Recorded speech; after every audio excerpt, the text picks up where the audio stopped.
Hello नमस्कार दोस्तों, study point 9 YouTube channel पे आप सभी का हार्दिक स्वागत है।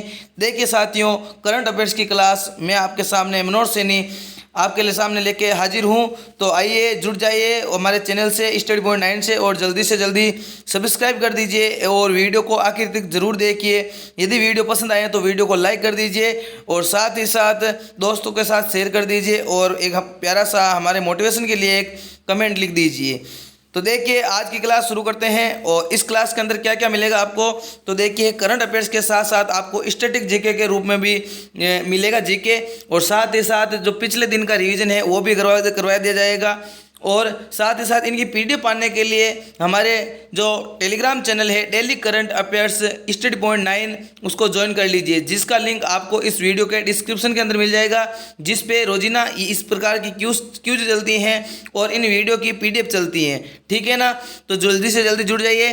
और क्लास शुरू करने से पहले जो मैंने कल क्वेश्चन ऑफ द डे के रूप में दिया था उसका सही आंसर मैंने आशा करता हूँ आपने कमेंट बॉक्स के अंदर जरूर दिया होगा।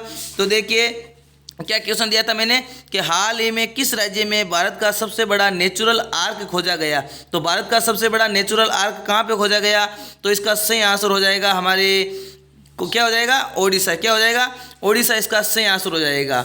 चलते हैं आज की क्लास के ऊपर, और आज की क्लास के अंदर फर्स्ट क्वेश्चन आपकी स्क्रीन के ऊपर है कि हाल ही में आयोजित जो जिम्बैक्स समुद्री अभ्यास है जो भारत और किस देश के बीच होता है। तो जिम्बैक्स भारत और किस के बीच होता है, तो भारत और जापान के बीच होता है। किस किस के बीच होता है, भारत और जापान के बीच कौन सा युद्धाभ्यास होता है, तो वो होता है जिम्बैक्स। ठीक है ना।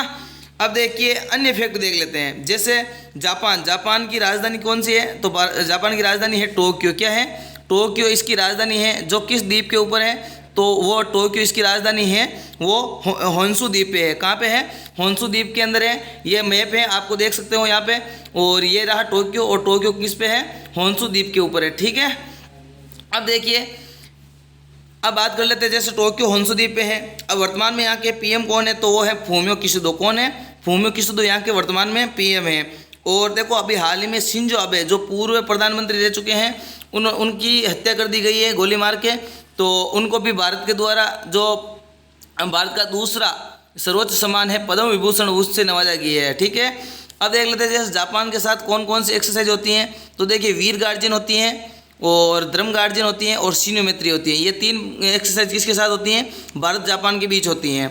बात कर लेते हैं ऑप्शन की। तो ऑप्शन की देखो चाइना के अंदर कौन कौन, चाइना और भारत के कौन सी एक्सरसाइज होती हैं, तो हैंड इन हैंड कहाँ पे होती हैं, भारत और चाइना। ब्रिटेन की बात करें तो अजय वॉरियर और कोकण किसके साथ होती हैं, ब्रिटेन और भारत के द्वारा होती है। ठीक है। जापान के अंदर भी हाल ही में एक द्वीप था जहाँ पे विस्फोट हुआ था, तो कौन सा, एक ज्वालामुखी था ना, कौन सा, फ्यूजियामा ज्वालामुखी जापान के अंदर ही है।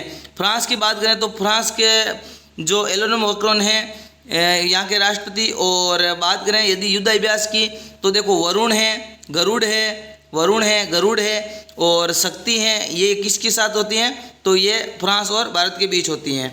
तो देख लेते हैं पूरी इस क्वेश्चन की डिटेल्स। तो ये अभ्यास देखिए 5 जुलाई से 10 जुलाई 2023 के अंदर विशाखापट्टनम, ठीक है, विशाखापट्टनम में इसका आयोजन हुआ था। और ये संस्करण 2012 में अपनी स्थापना के बाद जिम्बैक्स की 11वीं वर्षगांठ है। कौन सी वर्षगांठ है, 11 बार ये आगे हो चुका, 10 बार हो चुका है, 11वीं बार है। ठीक है। जिम्बैक्स 2023 में आईएनएस दिल्ली भारत का पहला स्वदेशी रूप से निर्मित जो गाइडेड मिसाइल विध्वंस है वो कौन सा, आईएनएस दिल्ली। और आईएनएस कारमोटा एक स्वदेशी रूप से डिजाइन और निर्मित एंटी सबमरीन वॉरफेयर कॉर्बेट की यहाँ पे भागीदारी देखी जाएगी। तो यहाँ पे कौन कौन सा जाएगा, एक तो आईएनएस दिल्ली और दूसरा जाएगा यहाँ पे आईएनएस कारमोटा। ठीक है। अब बात कर लेते हैं मैप के अंदर। तो देखिए ये है आपके सामने मैप के अंदर जापान, और जापान के अंदर 4 द्वीप हैं जो वेरी वेरी इंपॉर्टेंट है। ठीक है। कौन कौन से, कोश्यू, शिकागो और होन्शु, और यहाँ पे है एक और द्वीप है। ठीक है। और जापान की राजधानी जो टोक्यो है वो कौन से द्वीप है, वो होन्शु द्वीप के अंदर है। ठीक है।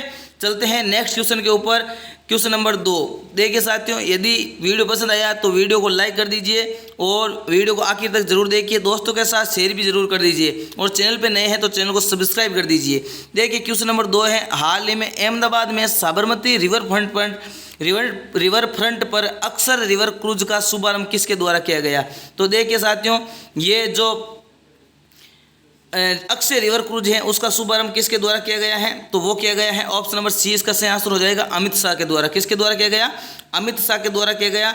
और अभी अमित शाह के द्वारा ही एक आप सभी को पता होगा जम्मू कश्मीर के अंदर एक बलिदान स्तंभ, जम्मू कश्मीर के अंदर कौन सा स्तंभ? बलिदान स्तंभ का भी इन्होंने अनावरण किया था। बात कर लेते हैं जो अक्षर रिवर क्रूज की। तो इनसे पहले मैं आपको बता देना चाहता हूं कि इनसे पहले एक और क्रूज था। कौन सा क्रूज? एक और क्रूज था जिसका नाम था गंगा विलास नदी क्रूज। ठीक है, गंगा विलास नदी क्रूज था। और जो है वो कहाँ पे है? तो वो देखिए गंगा विलास क्रूज नरेंद्र मोदी जी के द्वारा उद्घाटन किया गया था। किसके द्वारा किया गया था? नरेंद्र मोदी जी के द्वारा। और वो बनारस से कहाँ पे? डिब्रूगढ़ तक, बनारस से डिब्रूगढ़ तक बांग्लादेश होते हुए, ये यहाँ से ढाका उसकी राजधानी होते हुए ये गंगा विलास क्रूज निकलता है। और ये नदी कौन सी? गंगा नदी। और यहाँ पे वापस मिल जाता है ब्रह्मपुत्र नदी के साथ। तो ये गंगा विलास क्रूज है जो 3200 किलोमीटर लंबा है। कितना है? 3200 किलोमीटर लंबा है। और ये 51 दिन के अंदर ये ड्यूरेशन पूरी करता है। ठीक है, तो ये हो गया। अब देख लेते हैं इनके ऑप्शन की बात। तो नरेंद्र मोदी जी के द्वारा कौन सा? ये गंगा विलास क्रूज का उद्घाटन किया था। अमित शाह के द्वारा ये हो गया अक्षर रिवर क्रूज फ्रंट, जो किस नदी पे है? साबरमती नदी, गुजरात के अंदर, अहमदाबाद शहर के अंदर है। ठीक है, दूसरा है भारत का। और बात कर लेते हैं अमित शाह के द्वारा अभी हाल ही में श्रीनगर के अंदर बलिदान स्तंभ का उद्घाटन किया था। अब बात करें नितिन गडकरी की। तो देखिए ये कहाँ पे? असम के अंदर। कहाँ पे? असम के अंदर इन्होंने मल्टी मॉडल लॉजिस्टिक पार्क का उद्घाटन किया था। किसका? मल्टी मॉडल लॉजिस्टिक पार्क का उद्घाटन किया था असम के अंदर। किन्होंने? नितिन गडकरी। कौन है? सड़क परिवहन मंत्री है। ठीक है, ओम बिरला जी की बात करें तो ये वर्तमान में कौन सी लोकसभा चल रही है? तो ये वर्तमान में चल रही है 17वीं लोकसभा। ठीक है, और 17वीं लोकसभा के अध्यक्ष कौन है? तो वो है ओम बिरला। कौन है? ओम बिरला जी, जिसका निर्वाचन क्षेत्र राजस्थान से है। ठीक है ना। चलते हैं नेक्स्ट क्वेश्चन के ऊपर। उससे पहले इसकी डिटेल भी देख लेते हैं एक बार। तो देखिए केंद्रीय गृह मंत्री अमित शाह ने अहमदाबाद में साबरमती रिवर फ्रंट पर मेड इन इंडिया पहल के तहत अक्षर रिवर क्रूज का शुभारंभ किया था। अक्षर रिवर क्रूज का उद्देश्य लोगों को बेहतरीन सुविधा देना है और इस पर एक बार 125 से 150 लोग सुविधाओं का आनंद ले सकते हैं। आप इस इमेज के अंदर देख सकते हो टेक्नोलॉजी एंड जो विज्ञान साइंस एंड टेक्नोलॉजी अफेयर्स हैं उसके द्वारा ये सूचना दी गई थी। अक्षर रिवर क्रूज का साबरमती तट पर उद्घाटन अमित शाह के द्वारा किया गया। ठीक है, चलते हैं नेक्स्ट क्वेश्चन के ऊपर। Question number 3। और क्वेश्चन नंबर 3 क्या है कि बीसीसीआई ने भारतीय जो पुरुष क्रिकेट टीम है उसके मुख्य चयनकर्ता के रूप में किसे नियुक्त किया है? तो बीसीसीआई का वर्तमान में मुख्य चयनकर्ता कौन हो गए हैं? तो वो इसका सही आंसर हो जाएगा आपके सामने ऑप्शन नंबर डी, अजित अग्रकर। कौन हो जाएंगे? अजित अग्रकर इसका सही आंसर हो जाएगा। ठीक है, अब देख लेते हैं इसकी डिटेल्स के अंदर। तो देखो जयसा, ऑप्शन नंबर ए है जयसा। और जयसा वर्तमान में कौन है? तो बीसीसीआई, बात करते हैं बीसीसीआई की तो ये भारत की जो क्रिकेट काउंसिल है वो है। और इसके अंदर बीसीसीआई के वर्तमान में सचिव पद पे कौन है? तो ये अमित शाह के बेटे जयसा है। ठीक है, रोजर बिन्नी की बात करें तो ये बीसीसीआई के अंदर ही कौन है? अध्यक्ष पद पे कौन है? तो रोजर बिन्नी है। और सौरभ गांगुली जी की बात करें तो ये पूर्व, इनसे पहले किनसे पहले? रोजर बिन्नी के पूर्व सौरभ गांगुली बीसीसीआई के अध्यक्ष थे। चलते हैं अब नेक्स्ट क्वेश्चन के ऊपर। उनसे पहले इसकी डिटेल देख लेते हैं। बीसीसीआई की स्थापना कब हुई थी? तो 1928 के अंदर बीसीसीआई की स्थापना हुई थी। The board of control of cricket in India. मुख्यालय की बात करें मुंबई के अंदर और जो अध्यक्ष हैं वो है रोजर बिन्नी। भारतीय जो क्रिकेट कंट्रोल बोर्ड है उन्होंने पूर्व भारतीय तेज गेंदबाज जो अजित अग्रकर हैं उनको भारतीय पुरुष क्रिकेट टीम के मुख्य चयनकर्ता के रूप में नियुक्त किया गया है। और चेतन वर्मा जी के द्वारा इस्तीफा देने के बाद शिव सुंदर दास, जो देखो सबसे पहले वह चेतन शर्मा थे, उसके बाद उन्होंने इस्तीफा दे दिया। उसके बाद ये शिव शंकर जी को अंतरिम मुख्य चयनकर्ता बनाया गया था। और वर्तमान में देखो ये अजय अग्रकर हैं, इनको ये बीसीसीआई का मुख्य चयनकर्ता बना दिया गया है। उन्होंने 1999, 2003 और 2007 में वनडे विश्व कप हुआ उसके अंदर भारतीय टीम का हिस्सा ले चुके हैं। चलते हैं नेक्स्ट क्वेश्चन के ऊपर। क्वेश्चन नंबर 4, हाल ही में कौन सा देश शंघाई सहयोग संगठन का नया सदस्य बन गया है? तो शंघाई सहयोग संगठन SCO, किसका? SCO, जिसकी SCO का जो हेड ऑफिस के मुख्यालय कहाँ पे है? चीन के अंदर, बीजिंग के अंदर है। ठीक है, और SCO की वर्तमान में एक बैठक हुई थी। कौन सी? पर्यटक मंत्रियों की बैठक कहाँ पे हुई थी? तो ये वाराणसी के अंदर हुई थी। कहाँ पे हुई थी? वाराणसी के अंदर हुई थी। और इसकी जो राजधानी है, पर्यटक राजधानी, वो किसे घोषित किया था? वो वाराणसी को किया था। और वाराणसी से कौन से आपको सांसद आते हैं वाराणसी से? तो वाराणसी से आते हैं हमारे जो नितिन गडकरी है, वो वहाँ से आते हैं कि नहीं? अब नरेंद्र मोदी जी का निर्वाचन क्षेत्र वाराणसी है, ठीक है। अब देख लेते हैं इसका संघाई सहयोग संगठन का नया स्थायी सदस्य कौन बन गया है। तो इसका सही आंसर हो जाएगा ऑप्शन नंबर ए। क्या हो जाएगा? ऑप्शन नंबर ए इसका सही आंसर हो जाएगा ईरान। क्या हो जाएगा? ईरान इसका सही आंसर हो जाएगा। अब इसकी डिटेल्स की बात करें तो देखिए ऑप्शन की बात कर लेते हैं एक बार कि फिनलैंड। तो फिनलैंड के वर्तमान में फिनलैंड किससे संबंधित है? तो देखिए फिनलैंड अभी हाल ही में शामिल हुआ था नाटो का 31वां मेंबर। किसका? नाटो का 31वां मेंबर कौन सा बन गया है? फिनलैंड बन गया है। अमेरिका की बात करें तो यूनेस्को के अंदर वापस शामिल होने वाला कौन सा देश है? वो अमेरिका है। पूरी तिमोर की बात करें तो ये आसियान का जो 11वां सदस्य है, आसियान के अंदर 10 सदस्य थे, 10 सदस्य थे, अब 11वां सदस्य कौन सा हो गया? पूरी तिमोर हो गया। ईरान के मैपिंग के अंदर बात कर लेते हैं तो देखिए ये ईरान यहाँ पे स्थित है। इससे पहले देखो यहाँ पे कौन सा देश है? देखो ये पैसिफिक गल्फ है और ये ओमान है और यहाँ पे जो सी ऑफ हारमूज है, ठीक है, और हारमूज की संधि भी यहीं पे है, ठीक है।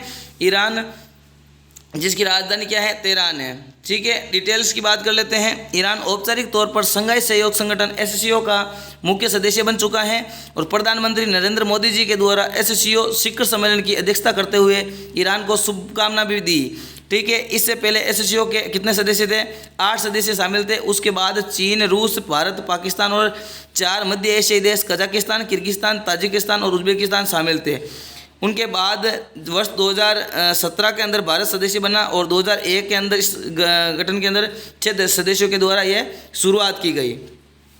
चलते हैं नेक्स्ट क्वेश्चन के ऊपर। क्वेश्चन नंबर 5, हाल ही में राष्ट्रीय तैराकी चैंपियनशिप में किस तैराक के बैक स्ट्रोक स्पर्धा में नया राष्ट्रीय रिकॉर्ड बनाया है? तो इसका सही आंसर हो जाएगा ऑप्शन नंबर बी, माना पटेल द्वारा। किसके द्वारा? माना जी पटेल के द्वारा ये राष्ट्रीय तैराकी चैंपियनशिप के अंदर क्या बना दिया गया है? तो इनको माना पटेल जी को द्वारा ये विश्व रिकॉर्ड बना दिया गया है, राष्ट्रीय रिकॉर्ड, ठीक है।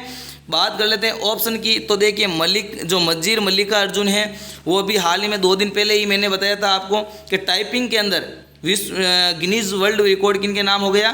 तो मजीर मल्लिका अर्जुन है उनके नाम हो गया है। यदि श्रेष्ठ सुधीर जगताप की बात करें तो इन्होंने 125 घंटों तक लगातार डांस करके विश्व रिकॉर्ड बना चुके हैं। कामिरीता शेरपा तो ये 26 नहीं 27 बार जो माउंट एवरेस्ट है, जिसको नेपाल के अंदर कहा जाता है सागर माता, और ये नेपाल के ही रहने वाले हैं, उन्होंने 27 बार माउंट एवरेस्ट पर चढ़ाई करके विश्व रिकॉर्ड बना लिया है, ठीक है। नेक्स्ट क्वेश्चन की बात करें, क्वेश्चन नंबर 6, तो 132वां डूरंड कप टूर्नामेंट का आयोजन कहाँ पे किया जाएगा? तो कहाँ पे किया जाएगा? 132वें जो टूर्नामेंट है उसका आयोजन कहाँ पे किया जाएगा? तो इसका सही आंसर हो जाएगा ऑप्शन नंबर सी, कोलकाता के अंदर। कहाँ पे किया जाएगा? कोलकाता के अंदर इसका आयोजन किया जाएगा। बात कर लेते हैं, देखो कोलकाता, देखो डूरंड कप किससे संबंधित है? तो ये फुटबॉल से संबंधित है। फुटबॉल से और कौन कौन से कप हैं? तो देखो संतोष ट्रॉफी किससे संबंधित है? तो ये भी किससे हैं? फुटबॉल से हैं, ठीक है। और अभी 2023 की संतोष ट्रॉफी किसने जीती है? तो वो जीत ली है कर्नाटक के द्वारा। 2023 की किसने जीत ली है? कर्नाटक के द्वारा जीत ली है। और फीफा किससे संबंधित है? तो फीफा भी किसे है? फुटबॉल से हैं, फेडरेशन इंटरनेशनल फुटबॉल एसोसिएशन, ठीक है, जिसका विजेता वर्तमान में अर्जेंटीना बना है 2023 का। बात कर लेते हैं ऑप्शन की। तो देखिए भोपाल के अंदर अभी हाल में कौन से गेम हुए थे? तो खेलो इंडिया यूथ गेम्स का 5वां संस्करण कहाँ पर आयोजित हुआ?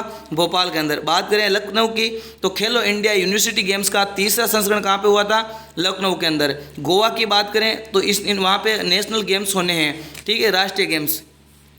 चलते हैं नेक्स्ट क्वेश्चन के ऊपर। उससे पहले इसकी डिटेल देख लेते हैं कि डूरंड कप का 132वां संस्करण 3 अगस्त से 3 सितंबर 2023 तक कोलकाता में आयोजित किया जाएगा और 27 वर्षों के अंतर्गत 24 विदेशी टीमें यहां पे भाग लेगी। वर्तमान इसकी स्थापना की बात करें तो 1818 के अंदर इसकी स्थापना हुई थी और वर्तमान में डूरंड कप एशिया का सबसे पुराना और दुनिया का 3रा सबसे पुराना फुटबॉल टूर्नामेंट है।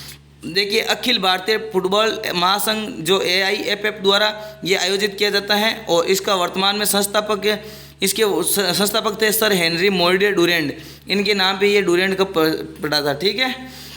चलते हैं नेक्स्ट क्वेश्चन के ऊपर। क्वेश्चन नंबर 7, वर्ष 2022-23 के लिए जो AIFF पुरुष फुटबॉलर ऑफ द ईयर का पुरस्कार किस खिलाड़ी ने जीत लिया है? तो ये किसने जीत लिया है? तो ये जीत लिया है ऑप्शन नंबर, इसका सही आंसर हो जाएगा ए, लालिया जुआला छांगटे, कौन हो जाएगा? लालिया जुआला छांगटे इसका सही आंसर हो जाएगा।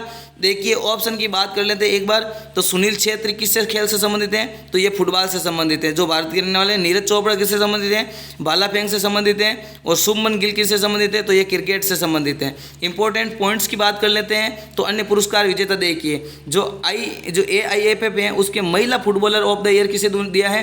तो मनीषा कल्याण को दिया है। देखो पुरुष का तो हो गया लालियांग जुआला छांगटे हो गया, और महिला का कौन क्या हो जाएगा? जो footballer of the year Manisha Kalyan हो जाएगा। इनके द्वारा इमर्जिंग प्लेयर 2022-23 का किसे दिया गया है? तो आकाश मिश्रा को दिया गया है। और महिला के अंदर इमर्जिंग प्लेयर ऑफ द दिए गए हैं सिलिंजी साजी को। किसको दिए गए हैं? सिलिंजी साजी को दिया गया है। चलते हैं नेक्स्ट क्वेश्चन के ऊपर। क्वेश्चन नंबर 8, विश्व जूनोजी दिवस कब मनाया जाता है? तो विश्व जूनोजी दिवस कब मनाया जाता है? तो ये मनाया जाता है, ऑप्शन नंबर इसका डी आंसर सही हो जाएगा। ऑप्शन नंबर डी 6 जुलाई। कब मनाया जाता है? तो 6 जुलाई को यह दिवस मनाया जाता है। बात कर लेते हैं इसकी इंपॉर्टेंस की। तो देखिए इंपॉर्टेंट पॉइंट है, एक संक्रामक रोग जो विभिन्न प्रजातियों में जानवर से मनुष्यों के अंदर फैलता है, इसे जूनोसिस कहलाता है। देखो इसमें बात कर लेते हैं, इनफ्लुएंजा जो रोग है, इबोला है और वेस्ट नाइल वायरस है, जैसे जूनोटिक बीमारियों के खिलाफ पहले टीकाकरण को बढ़ावा देने के लिए मनाया जाता है। तो आप देख सकते हो ये जो जानवरों से मनुष्य के अंदर फैलने वाला रोग, उसके लिए विश्व जूनोजी दिवस कब मनाया जाता है? 6 जुलाई को मनाया जाता है। तो अब चलते हैं रिवीजन लास्ट क्लास का। पिछली क्लास जो हमने की थी उसको वन लाइनर फॉर्मेट के अंदर एक बार क्वेश्चन देख लेते हैं। तो देखिए वन लाइनर फॉर्मेट के अंदर देखिए, विश्व व्यापार संगठन WTO में भारत के राजदूत का कार्यकाल बढ़ाया गया है। इनका क्या नाम है? तो इसका नाम हो जाएगा ब्रजेंद्र नवनीत। क्या हो जाएगा? ब्रजेंद्र नवनीत इसका नाम हो जाएगा। कोल इंडिया में अध्यक्ष और प्रबंधक निदेशक के रूप में किसे नियुक्त किया गया? तो वो किया गया है PM प्रसाद को। किसे किया गया है? PM प्रसाद को। भारतीय महिला क्रिकेट टीम की जगह बनाने वाली असम की पहली महिला खिलाड़ी कौन हो गई? तो वो हो गई उमा छेत्री। कौन हो गई? उमा छेत्री। 9वीं बार SAFF चैंपियनशिप किसने जीती है? तो वो जीत ली है भारत के द्वारा। वैश्विक स्तर पर सबसे गर्म दिन कौन सा हो गया? तो वो हो गया है 3 जुलाई। कौन सा हो गया है? 3 जुलाई इसका सही आंसर हो जाएगा। 3 जुलाई इसका सही आंसर हो जाएगा। विश्व का सबसे वैश्विक स्तर पर सबसे गर्म दिन हो गया है। और प्रतिष्ठित पॉइंट ऑफ लाइट पुरस्कार जो पेन पुरस्कार हैं वो किसे सम्मानित किए गए हैं? तो वो किया गया है राजेंद्र सिंह दत्त को। भारतीय स्टेट बैंक ने किसे अपना मुख्य वित्तीय अधिकारी नियुक्त किया है? तो वो क्या है? कामेश्वरी राव का जो कोदावंती है उनको नियुक्त किया है। राष्ट्रीय अनुसूचित जनजाति आयोग के अध्यक्ष पद पर किसने इस्तीफा दे दिया है? तो वो दिया है हर्ष चौहान के द्वारा। संयुक्त राष्ट्र खाद्य और कृषि संगठन FAO के दूसरी बार महानिदेशक कौन बन गए हैं? तो वो बन गए हैं क्यू डोंगियो। कौन बन गए हैं? क्यू डोंगियो। चलते हैं क्वेश्चन ऑफ द डे के रूप में, जिसका आंसर आप कमेंट बॉक्स के अंदर जरूर दोगे। हाल ही में किसे प्रतिष्ठित पेन प्रिंटर जो पुरस्कार 2023 से सम्मानित किया गया है? ऑप्शन नंबर ए है Michael Rosen, option number B है Louis Caperley, option number C है Annie Ennox, option number D है जॉर्जी गॉस्पोनिडोव। तो इसका आंसर आप कमेंट बॉक्स के अंदर जरूर दोगे। मैं आशा करता हूं यदि सेशन पसंद आया है तो वीडियो को लाइक कर दीजिए, दोस्तों के साथ शेयर कर दीजिए और हमारे मोटिवेशन के लिए एक प्यारा सा कमेंट कर दीजिए। यदि चैनल पे नए हैं और अभी तक चैनल को सब्सक्राइब नहीं किया है तो चैनल को सब्सक्राइब कर दीजिए। साथ ही साथ इनकी PDF पाने के लिए और क्यूज पाने के लिए हमारे Telegram channel daily current affairs study point 9 को ज्वाइन कर लीजिए, जिसका लिंक आपको इस वीडियो के डिस्क्रिप्शन के अंदर मिल जाएगा। तो आज के लिए बस इतना ही। जय हिंद, जय भारत। मिलते हैं नेक्स्ट वीडियो के साथ, नए जोश नए जुनून के साथ। ठीक है।